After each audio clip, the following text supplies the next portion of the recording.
పంటల సాగుకు రైతులు సిద్ధమవుతున్నారు.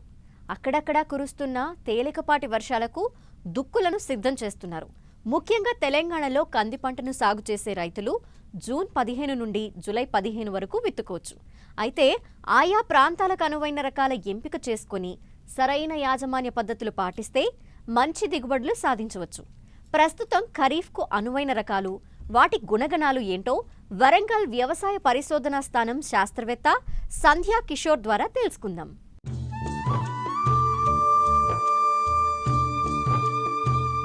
తెలుగు రాష్ట్రాల్లో సాగవుతున్న పప్పు దినుసుల పంటల్లో కంది ముఖ్యమైనది. దాదాపు 12 లక్షల ఎకరాల్లో సాగవుతోంది. తెలంగాణ ప్రాంతంలో సుమారుగా 7 లక్షల ఎకరాల్లో సాగవుతోంది. కందిని ఏకపంటగానే కాక పలు పంటల్లో అంతర్పంటగా కూడా సాగు చేసుకునే అవకాశం ఉంది. ఈ పంటలో ఎకరాకు 8 నుంచి 10 క్వింటాళ్ల దిగుబడి సాధించే అవకాశం ఉన్నా మన రైతులు మాత్రం కేవలం 4 నుండి 5 క్వింటాళ్ల దిగుబడిని మాత్రమే పొందుతున్నారు. ఖరీఫ్ కంది జూన్ 15 నుంచి జూలై 2వ పక్షం వరకు విత్తుకోవచ్చు. అయితే వర్షాలు ఆలస్యమైన ఆగస్టు చివరి వరకు కూడా విత్తుకోవచ్చని శాస్త్రవేత్తలు సూచిస్తున్నారు. సకాలంలో విత్తడం ఒకెత్తైతే ఆయా ప్రాంతాలకు అనువైన రకాలను ఎంపిక చేసుకోవడం మరో ఎత్తు. తెలంగాణ ప్రాంతంలో ఖరీఫ్ కంది సాగుకు ఏ రకాలు అనుకూలం, వాటి గుణగణాలు ఏ విధంగా ఉన్నాయో తెలియజేస్తున్నారు వరంగల్ వ్యవసాయ పరిశోధనా స్థానం శాస్త్రవేత్త సంధ్యా కిషోర్. గత సంవత్సరం చూసుకున్నట్లయితే కంది తెలంగాణ రాష్ట్రంలో సుమారుగా 10 లక్షల ఎకరాల పైచిలకు విస్తీర్ణంలో సాగైనది.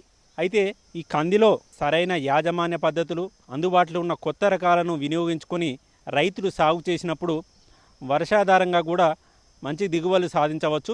కందిలో ముఖ్యంగా మనకు 2 రకాలుగా చెప్పుకోవచ్చు. ఒకటి మధ్య స్వల్పకాలిక రకాలు, అంటే 150 నుంచి 165 రోజుల పంట కాలం ఉన్న రకాలు. రెండోది మధ్యకాలిక రకాలు, అంటే 160 నుంచి 180 రోజుల పంట కాలం ఉన్న రకాలు. అయితే మన తెలంగాణ ప్రాంతంలో మనము మధ్య స్వల్పకాలిక రకాలను ఎంచుకున్నట్లయితే అప్పుడు చివరిలో బెట్టను తప్పించుకొని అధిక దిగుబడులు పొందే అవకాశం ఉంటుంది. ముఖ్యంగా మనకు రకాల గురించి ఆలోచించినట్లయితే వరంగల్ పరిశోధనా స్థానం నుంచి విడుదల కాబడిన WRGE 93 తెలంగాణ కంది 1 అనే రకము మధ్య స్వల్పకాలిక రకము. 155 నుంచి 165 రోజుల్లో పంట పూర్తవుతూ పంట చివరిలో వచ్చే బెట్టను కొద్ది వరకు తప్పించుకొని అధిక దిగుబడిని ఇస్తుంది.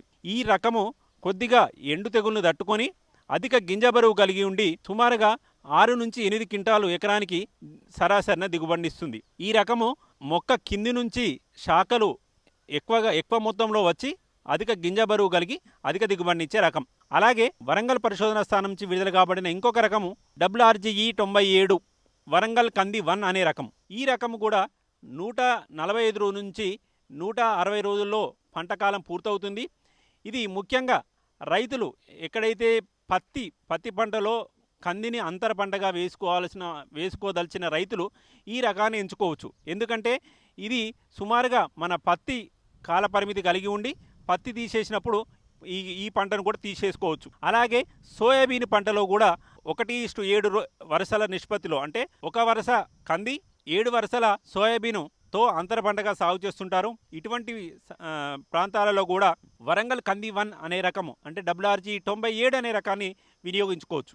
ఈ రకము ఎండు తెగులను తట్టుకొని శాఖలు పొడువుగా ఉండి మధ్యస్థ లావుగా ఉండే ఎరుపు రంగు గింజతో అధిక దిగుబడిని ఇచ్చే రకం. అలాగే నీటి వసతి గల ప్రాంతాలలో ఎర్ర చెలక నేలలో కూడా వరంగల్ కంది 1 అనే రకాన్ని సాగు చేసుకోవచ్చు.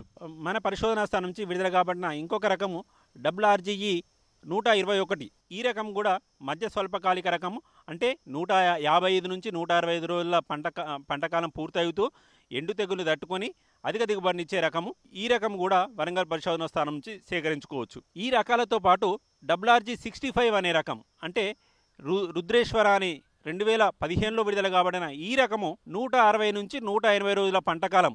ఏదైతే బరువైన నేలలు, మధ్యస్థ బరువైన నేలలు, నీటి వసతి గల ప్రాంతాలలో ఈ మధ్యకాలిక రకాలను ఎంచుకోవచ్చు. ఈ WRGE 65 ఖరీఫ్తో పాటు యాసంగి సీజన్లో, అంటే సెప్టెంబర్ 15 వరకు విత్తన మోతాదుని పెంచి ఈ రకాన్ని ఎంచుకోవచ్చు.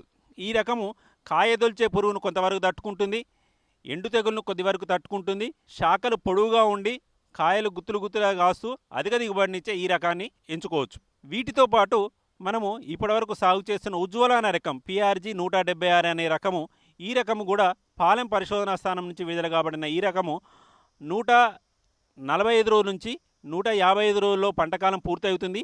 ఎర్రచెలక నేలలకు ఎక్కడైతే కనీసం ఒక నీటి వసతి ఇవ్వగలిగే ప్రాంతాలలో ఈ రకాన్ని ఎంచుకొని సాగు చేసుకున్నట్లయితే ఎకరానికి 6 నుంచి 7 క్వింటాల దిగుబడిని వస్తుంది. ఈ విధంగా మనము కందిలో మనకు అనుకూలంగా ఉన్న ఈ రకాలను ఎంచుకొని సాగు చేసుకోవచ్చు. వీటితో పాటు పాత రకాలైన ఆశ, తర్వాత మారుతి, తర్వాత ఎల్ఆర్జీ 41 అనే వంటి రకాలను కూడా ఎంచుకొని రైతు సోదరులు సాగు చేసుకోవచ్చు. ఖరీఫ్లో దీర్ఘకాలిక రకాలను వేయకూడదు. మధ్య స్వల్పకాలిక రకాలనే సాగు చేయటం వల్ల పంట చివర్లో బెట్ట పరిస్థితులు ఏర్పడకముందే పంట చేతికొస్తాయి.